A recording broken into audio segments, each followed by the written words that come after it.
Hello guys, welcome back. In this video we'll be discussing the chapters of this book of class 8th. So the first chapter is about resources, right? Anything that can be used to satisfy need is a resource, you know.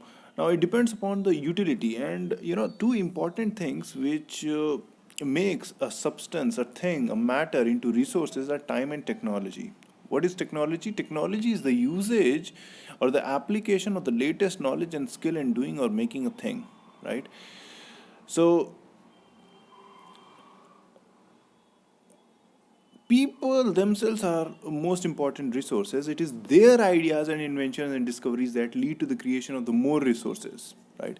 For example, uh, around 10 to 13 years back, people they didn't know how to extract gas from the shale rock, but soon people thought, people discovered, people experimented a lot, right? New things came, new technology came, and with time, they, with constant trial and error, they developed the fracking technology and extracting gas even from the shale rock. And hence, the shale, which was, not a resource for them, it was just a thing. It got converted into a resource because its utility started, people started utilizing shale, the gas from the shale rock, and the gas from shale rock became the shale gas, and it's a game changer now. The US, from an net importer of the energy, is not now a net exporter of the energy, right? It's complete change in geopolitics. So this is because of the humans, right?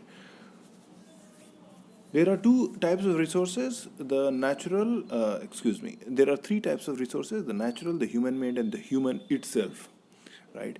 So the natural resources are the resources which, when you take, you don't change the form of those resources. For example, uh,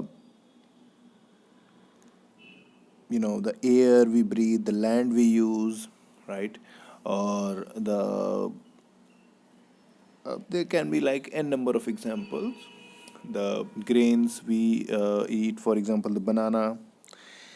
These all are the natural resources, right? Again, there are various classifications of natural resources based on level of development, potential, and potential resources are those resources which have yet not been used, but with future technology it may be used. For example, one of the potential resources is gas hydrates.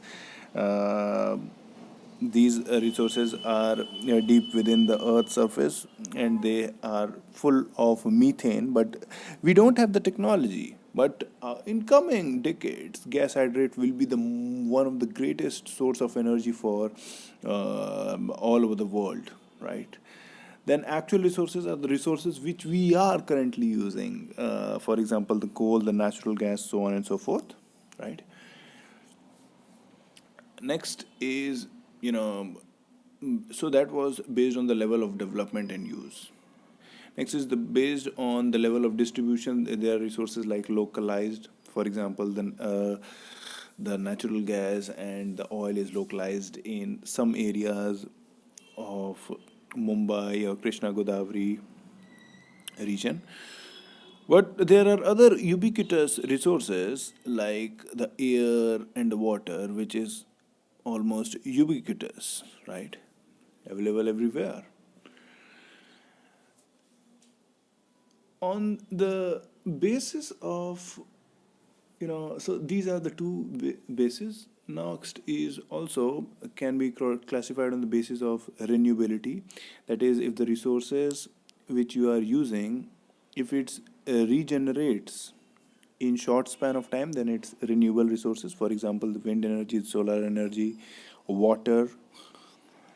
But there are some other resources which take like thousands to millions of years to regenerate, right? For example, the minerals, the iron ore, and your energy resources like fossil fuel, coal, Once gone, once exhausted, they may not come back, right?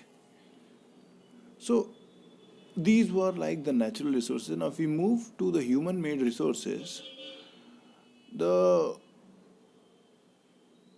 natural resources, they are converted to a form which is more useful.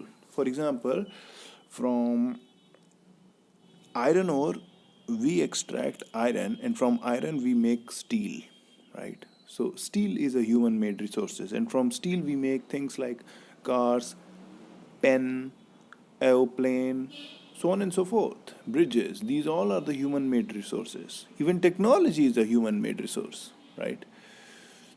Next, we move to the human resource itself. Now, the soul, the central figure of all these matter, right? See, Earth was here for 4.6 billion years ago. We have come like just you know a million years ago. Humans have come, and so all these things have turned to resources because of the humans, right? Because it is the human, and hence the more we invest in education, in health, so that the quality and the quantity of the natural resources getting converted to human made resources into valuable resources, right, is better. This is known as the human resource development, right? So it's written here about human resources. Human resources refer to the number